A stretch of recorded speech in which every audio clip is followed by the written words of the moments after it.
History of Confucianism. China अखोगी bordering country दी मसीदा चटनरिबा नियम नीति असे मरुइना socialism नि means मसी atheist सिंग मरुइना पानबा लेंगाकपा मकोगी धर्म थोइना थाजदी मपु लई धर्म कर्म नियम नीति अमद चटपा असोमदा नत्ते अदुबु हानादगी असोमना ओइरक्लब्रा मदुसु अमुक नत्ति पृथ्वीदा ममिंग लैरबा लैबाक अमा ओइबुगुम मकोइदा स्वचौब धर्म कया हौकी लीडर पोकी मकोइना तंबी ताकपीबा अदुमना चही चा कया चटनरमनी मामांगैदा अदुबु तुंगदा लाकपा निंगथौसिंगना चाइना दा धर्म अमगी मतुंगिना चटपा हाइबसे थिंगदुना लाकपगी चटनबी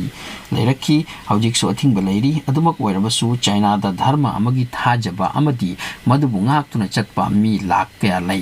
मदुगी मनुंगदा कन्फ्यूशियनिज्म चटपा कांगलुप असिसु अमनी ngasisu मखोइ धर्म असिदा लेंगदना लै कन्फ्यूशियनिज्म ngasiदगी चही लिसिंग अनि मखाइ मुकमांगदा हौरखी हाइबदी ख्रिस्ट पोकपगी चही चामगा मुकमांगदगी मसिगा लोइनना धर्म असे चाइना दा पानखिबनि कयाना चटखिब धर्मनी 19th century की अरोइब फाउदा कन्फ्यूशियनिज्म गवर्नमेंट ने रिकॉग्नाइज तोब धर्म मोइरमी कन्फ्यूशियनिज्म हाइब वाहे से वेस्टर्न सिंग पीब मिंगथोल ने रियली दा चाइना दा मसी की मिंग रोसिया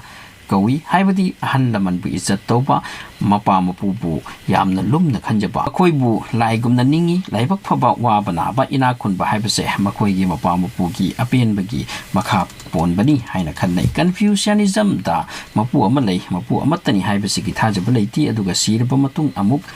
हिंगबा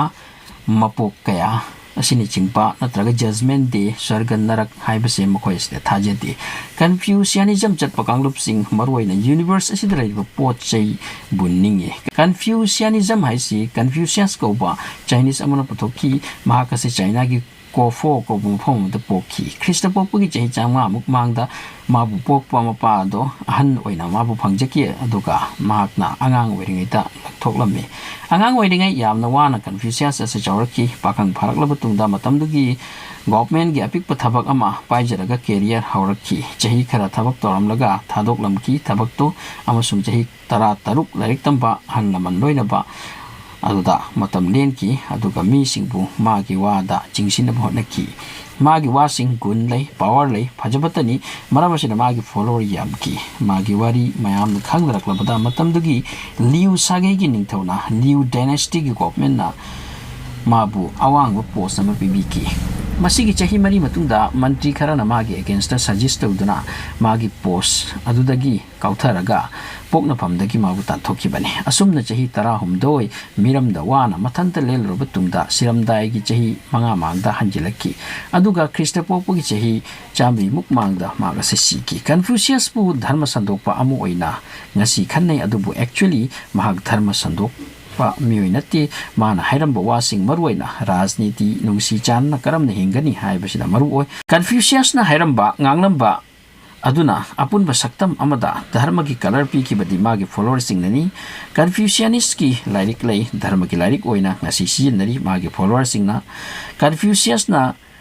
लेनिंगै मतमदा देव देवी मूर्ति पूजा की वासु हाइरमदी अदुबु ngasi कन्फ्यूशियनिस्ट चटपा सिंगी मंदिर दा कन्फ्यूशियस मसा की मूर्ति थम्मी लादली कन्फ्यूशियस की वासिंग माना चटखरबगी तुंगदा तपना तपना संदोक्तुना अतै लेबाक तसु योकी तुंगदा लाखिबा चायान डिनेस्टी की निंगथौसिंगना कन्फ्यूशियस ना हाइरंबा nganglamba धर्म ओइना चटनरिबा लाइनिंग लाइसोर लाइरिक मई थादोकी मुथतनाबा होनकी मसिगी धर्म सिसु बैन तौकी चायान डिनेस्टी लोइरबा तुंगददी अमुक कन्फ्यूशियनिज्म से चौखतखिदुना जापान फाउदा योकी यामना कन्ना याबा मीसिंग जापान दसु थोरकी अदुगा थंगनबा लेबाकसिंग दसु ngasisu जापान द कन्फ्यूशियनिज्म चटपा मियोइसिंग लैरी चाइना द लाखिबा हान्स डायनेस्टी ना कन्फ्यूशियनिज्म असिबु